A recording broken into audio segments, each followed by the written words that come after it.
Sidang peninjauan kembali dalam kasus pembunuhan Eki dan Vina dengan pemohon Saka Tatal telah selesai di tingkat Pengadilan Negeri Cirebon pada Kamis 1 Agustus.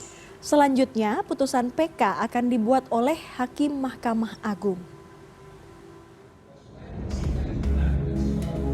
Sidang peninjauan kembali atau PK dalam kasus pembunuhan Vina dan Eki dilanjutkan pada Kamis 1 Agustus dengan agenda pemeriksaan ahli Profesor Mudzakir. Dalam pernyataannya, pakar hukum pidana dari Universitas Islam Indonesia ini mengatakan semestinya peradilan anak mengutamakan mediasi meski dalam dugaan kasus pembunuhan berencana sekalipun. Selain itu, peradilan anak bisa digelar setelah peradilan dewasa agar tidak menjadi jebakan bagi kasus yang berkaitan. Bagaimana perkara yang besar pembunuhan berencana dibuktikan dengan cara pembuktian anak. Padahal anak di peradilan anak itu sebagian diantaranya di situ adalah boleh dilakukan mediasi, damai dan sebagainya boleh, meskipun kejahatan berat sekalipun. Tapi ini diutamakan dan kemudian proses pembunuhan berencana. Nah, dokumen pembuktian itu kemudian dipakai oleh orang dewasa. Itu yang menjadi, tadi saya katakan bisa menjadi jebakan pembuktian seperti Batman. Dengan pembuktian ini terbukti, dibawa ke orang dewasa, mudah dibuktikan. Rujukannya apa? Pengadilan. Mudzakir menjadi ahli terakhir yang dihadirkan kuasa hukum pemohon. Setelah melakukan serangkaian pemeriksaan terhadap 10 bukti baru atau novum, serta pendalaman terhadap 11 saksi fakta dan 6 ahli, sidang PK dinyatakan selesai di tingkat Pengadilan Cirebon. Adalah majelis hakim dari Pengadilan Negeri Cirebon, bukan majelis yang memutus perkara ini. Karena yang memutus perkara ini adalah Mahkamah Agung, seperti itu ya.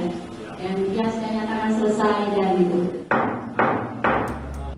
Usai persidangan, kuasa hukum Saka Tatal menyatakan semua saksi fakta dan ahli telah membuktikan bahwa peristiwa yang menewaskan Vina dan Eki pada 27 Agustus 2016 adalah kecelakaan lalu lintas tunggal.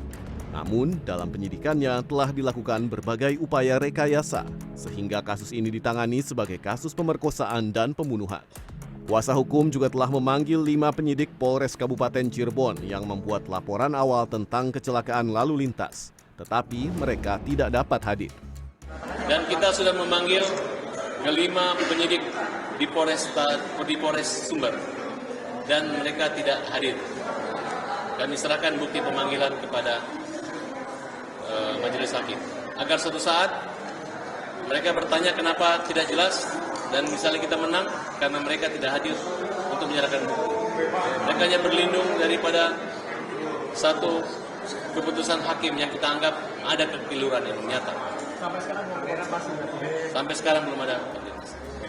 Sementara, Jaksa Penuntut Umum dari Kejaksaan Negeri Cirebon sebagai pihak termohon menyatakan setelah melalui serangkaian pemeriksaan tetap menolak 10 novum dan berkeyakinan bahwa kasus ini adalah kasus pemerkosaan dan pembunuhan.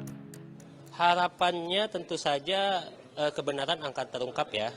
Tentu saja kami juga ingin tahu ceritanya seperti apa sesungguhnya, tetapi sesuai dengan fakta-fakta yang kami yakini sampai sejauh ini, kami tetap berkeyakinan bahwa kejadian ini adalah kejadian pembunuhan, bukan kejadian kecelakaan lalu lintas tunggal seperti yang disampaikan oleh pemohon PK. Putusan atas permohonan peninjauan kembali akan dilakukan oleh Mahkamah Agung. Tim Liputan CNN Indonesia, Cirebon, Jawa Barat.